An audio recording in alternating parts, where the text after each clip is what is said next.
Operations Center map is the first place you will come to when you log in. The first thing you'll notice on the map is all fields with boundaries will show up on the map. Simply hover over the field to see the name of the field. You can see in the bottom left corner the fields are color-coded based on the last operation. So in this example, fields that are green, the last activity completed was seeding. Fields that were blue had the last activity of product application, such as spraying or side dress. If you click on a field, it will locate the field on the map. It will tell you what the planting date was, what crop it is in, the acres, and the boundary. You can also hover over and see the client farm as well as the field name of 40 West. You also have some icons that you can look at as well. Details gives you some general information about the field. You can also jump into tools we will talk about later with Field Analyzer and Land Manager. You can come up to the top and also jump into the Prescription Creator.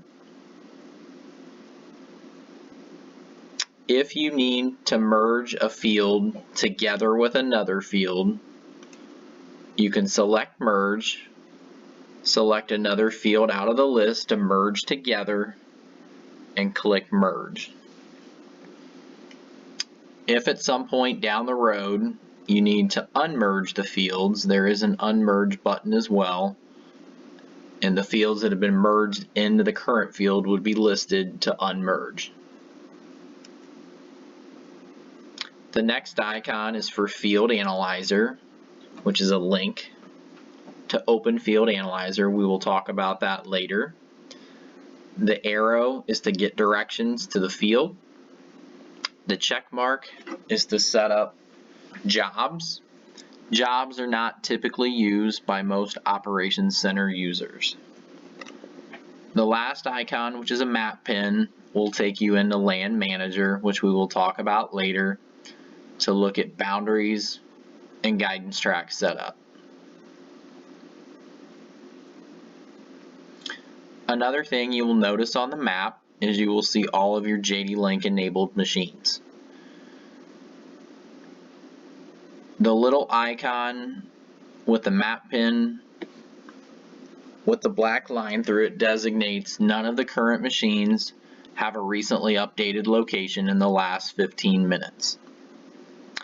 If you click on a machine, it will tell you the name of the machine, the serial number, last current state, when the location was last updated, fuel level, as well as some icons to jump into more information about the machine.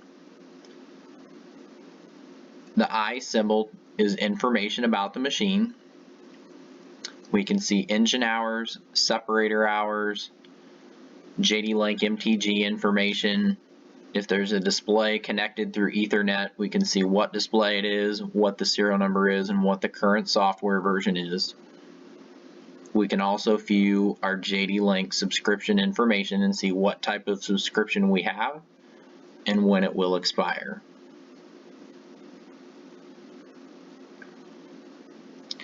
We can also view alerts for the machine, which would be recent codes.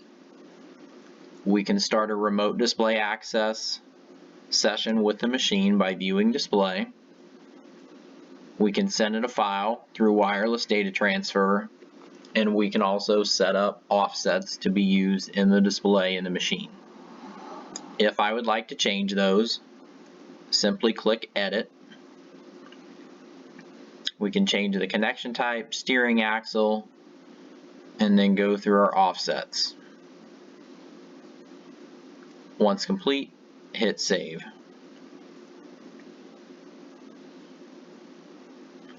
We also have a quick link to start a remote display access session, send the machine a file through wireless data transfer, or get directions to the machine.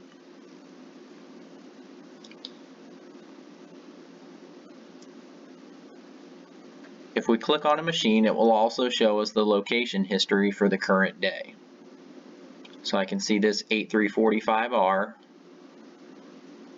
is designated with its location history for this day based on the green line.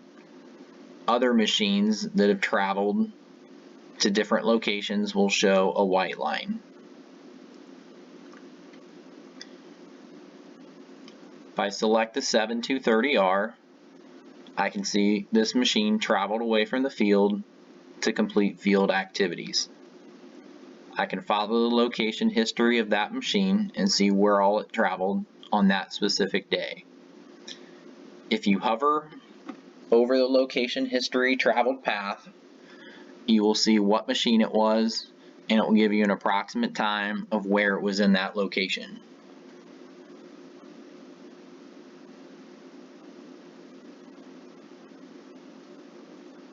So I can pick out different times of when that machine was in those locations.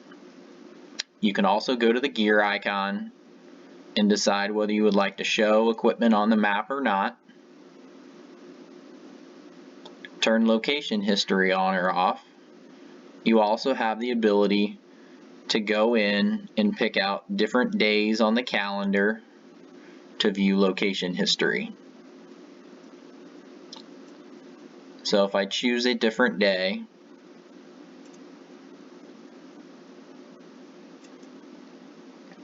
I will see different location history of where my machines were at on that specific day.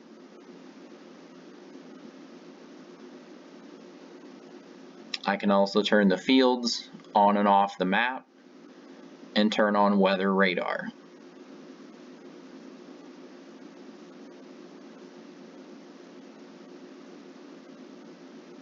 Also have the ability to choose between a generic map as well as satellite view.